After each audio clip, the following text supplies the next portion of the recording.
Hepinize merhaba. Mutfaktaki en büyük yardımcılarımız bıçaklar. Bugün bir bıçak takımı inceleme videosuyla karşınızdayım. Zwilling marka bir bıçak takımı inceleyeceğiz.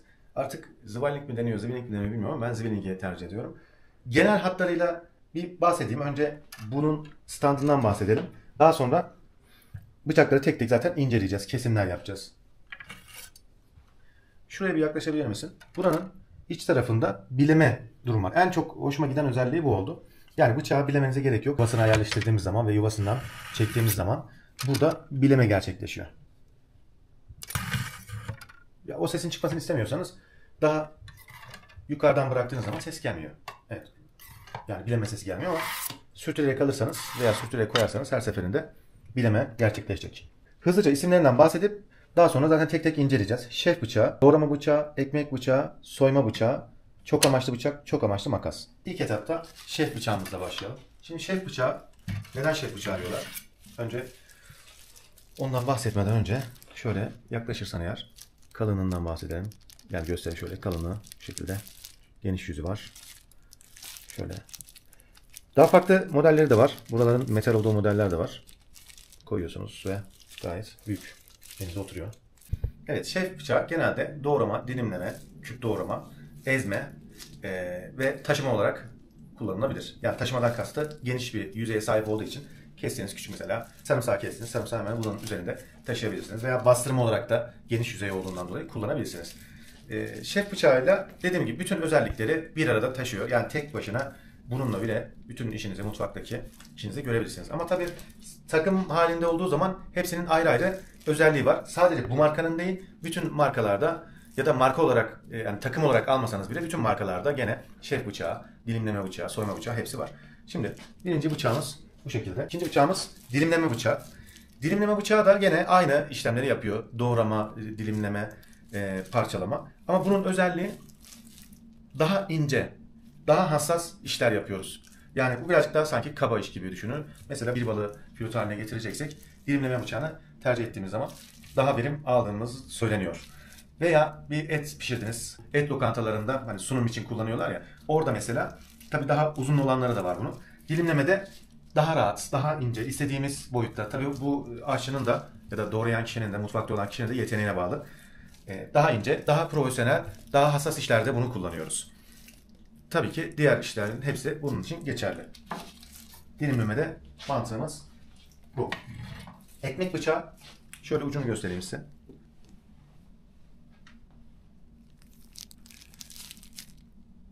Ekmek bıçağında da ekmek doğruyoruz bildiğimiz gibi. Ekmek bıçağımız daha uzun. Gördüğünüz gibi. Şöyle yapalım. Hepsinden daha uzun gibi görünüyor. Şimdi çok amaçlı bıçak. Gene çok amaçlı bıçakta da doğrama, dilimleme, küp doğrama, doğrama, dilimleme, küp doğrama. Bütün işlemleri gene burada da yapıyoruz. Bu da şef bıçağının küçük versiyonu gibi düşünelim. Çok amaçlı bütün işlerinizi yapabilirsiniz. Şef bıçağında da aynı işlemleri yapıyoruz. Bir de soyma bıçağı var. Soyma bıçağında da adı üstünde işte meyve soyma, patates soyma. Yani her şeyi soyabilirsiniz. Daha kullanışlı, daha pratik olduğu için. Daha küçük, daha kontrolü elinizde. Ve çok amaçlı bir makasımız mevcut. Yani makasımız derken çok amaçlı bir makası mevcut takım. Evet şöyle. Birkaç test yapacağız. Tut soyacağım, işte dilimleme yapacağım, patates dilimleyeceğim, soğan dilimleyeceğim ve ette de ince kesmeye çalışacağım. İnce kestiğim zaman bunu kullanacağım. Ama dediğim gibi kesinlikle bu aşçının profesyonelliğiyle alakalı yani yeteneğiyle alakalı bir durum. Kaba işlerde yani kesme, doğrama, biçme bunlarda da duruma bakacağız. Bir de şöyle bakalım. Kalınlığına bakın. Evet, şef bıçağı gördüğünüz gibi bilmiyorum oradan çok belli olacak mı? Daha kalın. Bu daha ince. Gelin bakalım. Evet, ekmek bıçağı da gördüğünüz gibi kalın. Bu da ince. Yani muhtemel boyutuyla alakalı bunu daha kalın yapmışlar. Şöyle eğilme durumu da fena değil. Yani çok ince bir bıçak takımı değil. Peki. Yerlerini yerleştirip tek tek incelemeye başlayalım. Soyma bıçağıyla turp deneyeceğim. Turpu soyacağım. Bunu şöyle keselim. Gayet rahat bir şekilde kesti. Ben şöyle göstereyim size. Başlayalım.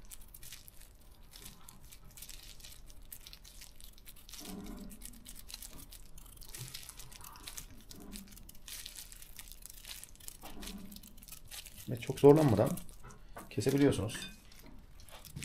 Evet, soyma işlemini tamamladık. Şimdi bunu önce dilimleme bıçağıyla doğramaya çalışacağım. En azından performansını da burada görmüş olabiliriz. İnce ince yapmaya çalışacağım. Daha ince yapmaya çalışayım.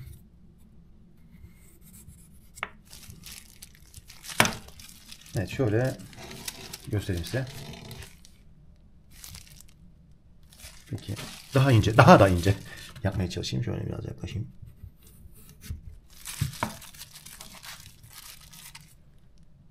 Sanırım daha hassas işleri bu şekilde yapacağız. Tabi burada turp yiyeceğimizden dolayı, turp yemek istediğimizden dolayı bu kadar ince doğramaya gerek yok diye düşünüyorum. Şef bıçağına geçiyorum hemen. Aynı turpta. İkisi arasındaki deneyimimi anlatacağım size. Daha ağır ve daha kolay dilimliyorum bununla. Çok fazla güç harcamanıza gerek kalmıyor. Yeterince keskin. Bir daha denemek istiyorum. İkisinde de aslında çok da güç harcamıyorum ama bunda daha hassas kesimler gerçekleştirmemiz gerekiyor. Bunda sadece ince olacağından dolayı ince kesmeye çalıştığım için daha fazla bir enerji harcıyorum. Evet, bu da gene güzel ince bir dilim oldu. Mesela süsleme için kesimler yapacaksınız domatesi. Onu bu tarz bir bıçakla yapmanız gerektiği söyleniyor. Devam edelim. Bir makası deneyelim aynı turda.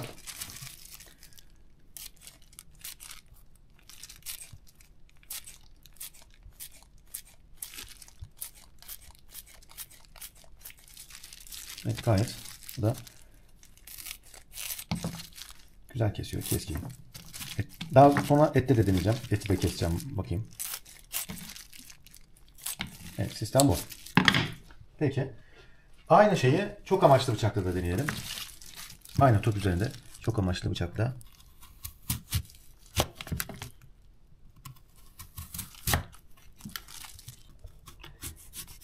Tırtıklı yapısından dolayı bunun için uygun değil gibi geldi bana. Bilmiyorum ama diğerlerinde daha kolay işlem yaptım. Diğer ikisinde daha kolay kestim. Küçük bir kaza geçirmiştim. O yüzden eldiven kullanmak zorunda kaldım. Görsel olarak sizi rahatsız etmesin diye ama rahatsız edemediğim için mecbur tekrar eldivensiz çalışmak istiyorum.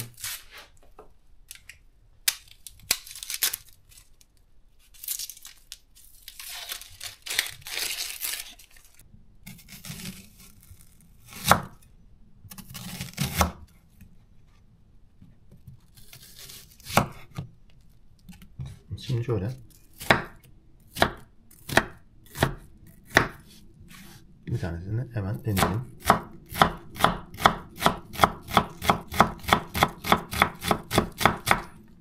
Yani çok rahat bir şekilde kesebildim. Bir tane daha denemek istiyorum.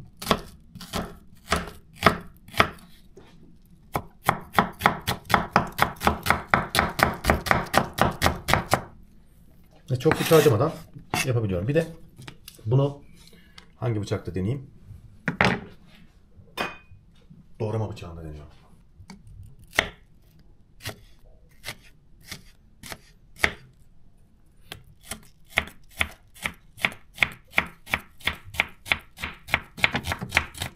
İkisi de bence gayet kullanışlı. Güzel. Yani doğrama bıçağını da sevdim, şef bıçağını da sevdim. Madem söyledik taşımada kullanılıyor diye şöyle gösterebiliriz. Benim en sinir olduğum şeylerden bir tanesi havucu keserken, dik keserken havucun fırlayıp gitmesi. Buradaki performans nasıl olacak? Önce hiç havuca dokunmadan basıyorum.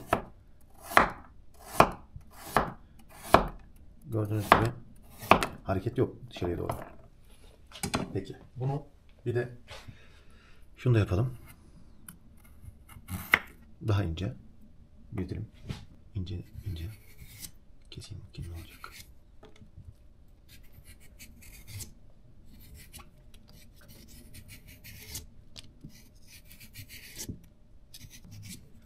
Salatada kullanabiliriz böyle.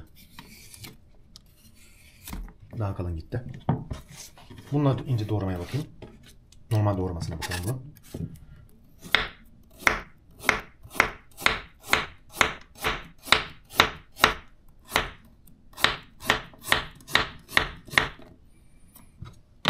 Tekrar değiştim.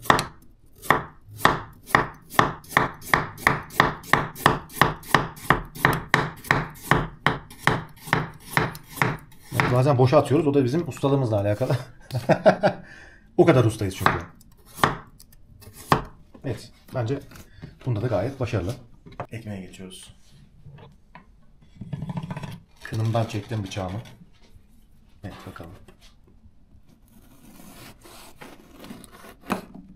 İşlerinden çok bunu sevdim. Sanırım hiç ekmek bıçağıyla doğramamışım. Yani hiç bu kadar keyifli olmamıştı dilimlemek.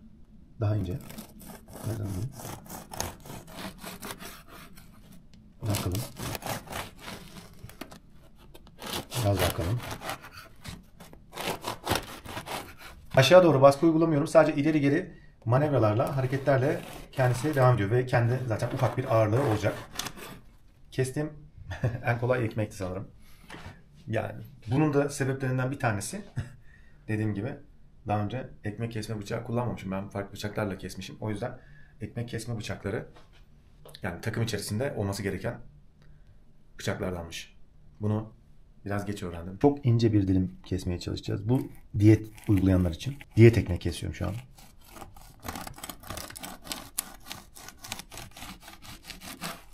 Evet. Antrikot gibi oldu. Bir tane domates doğrayacağız. İnce ince doğrayalım. O yüzden doğrama bıçağımı aldım. Önce bir bakalım şöyle. Kabuğunu aldı.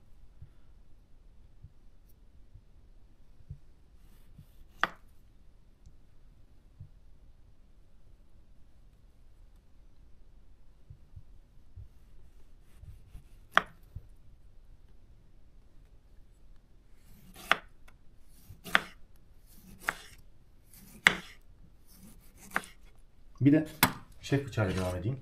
Aynı incelikte kesebilecek miyim? Evet, aynı incelikte kesebilirim ama diğerinin kesmesi daha keyifli ve daha... Bu mesela bozuldu burada. Hemen daha hassas işler için kullanılan doğrama bıçağına geçtim.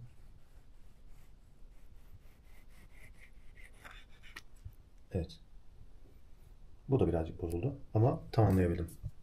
Bir daha desteleyeyim. Biraz kalın aldım. Yok, aşağıya doğru. Üst üste geliyor. Aslında bozulmuyor ama baskı yapıyor. Hem kalınlığı hem ağırlığıyla alakalı. Şöyle ortadan keselim.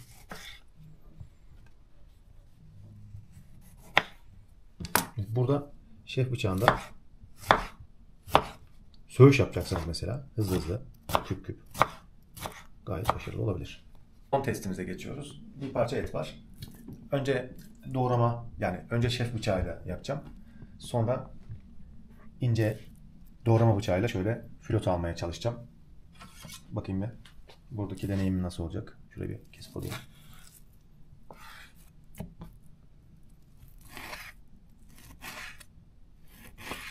Evet, burada yağ vardı zaten. Orada zorlanmış olabilir.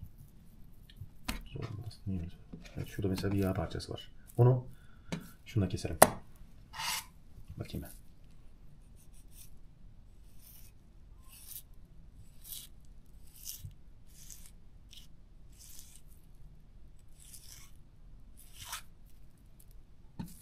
Daha ince almayı düşündüm ama. Şöyle ortadan.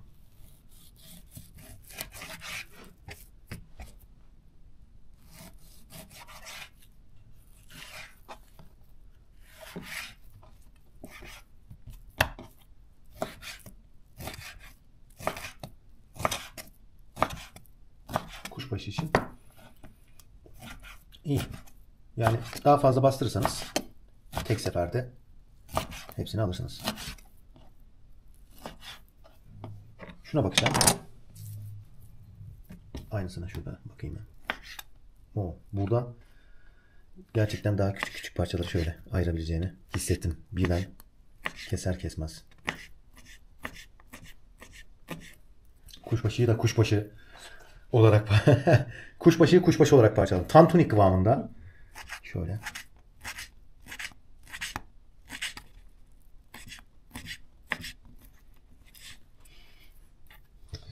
Şuradaki mesela yağdan hoşlanmadım. Ve burayı almak istedim. Sıfır bakayım alabiliyor muyuz? Tabii. Bizim ustadığımızla anca bu kadar. Evet. Aldım.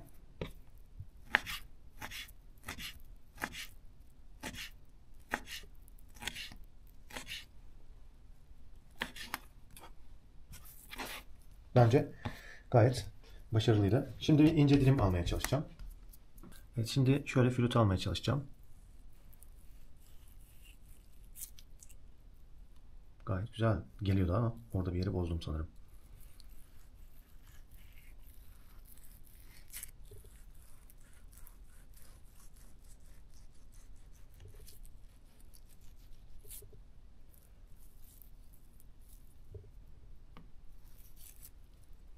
Şöyle ince. Daha güzel bir şey alabilirim. Ben ilk defa flüt alıyorum şu anda. Pastırma gibi oldu. Evet, gene deniyorum.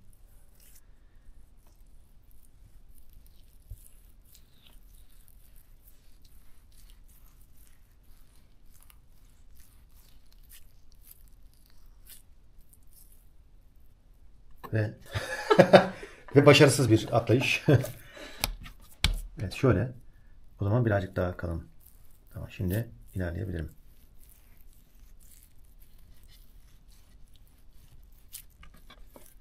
Şöyle. Şurada. Devam edeyim.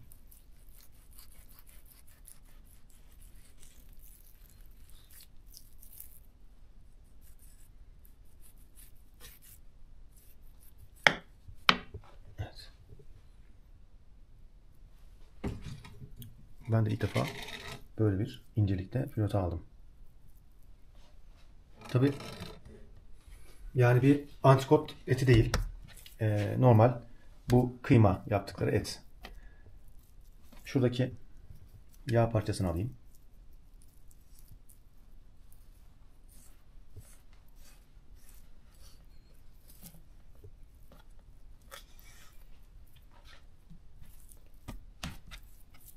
İkiye bölmek istedim bunu. İkiye bölebilecek miyim bakayım tam ortadan.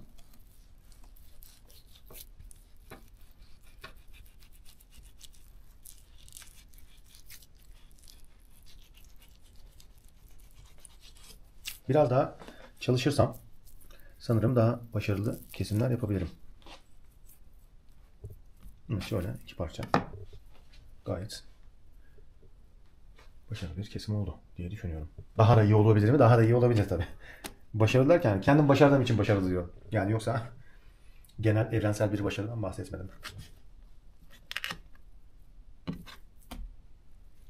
Ortadan keselim. Kalın kesmek istersem de rahat bir şekilde kestim gördüğünüz gibi. Bir de burada çok amaçlı bıçağı deneyelim bakalım. Bu birazcık daha tırtıklı ekmek bıçağı gibi görünüyor ama.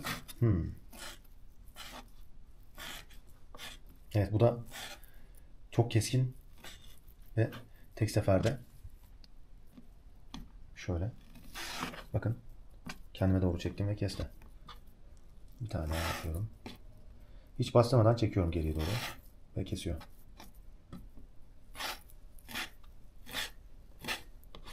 Bu bayağı keskin. Son olarak makasın etteki performansına bakalım.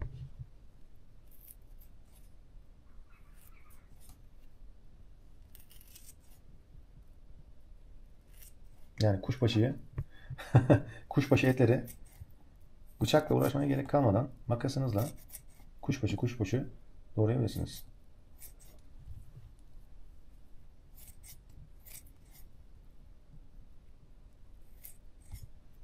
İnceleme videom bu kadardı. Umarım hoşunuza gitmiştir. İzlediğiniz için teşekkürler. Hoşçakalın.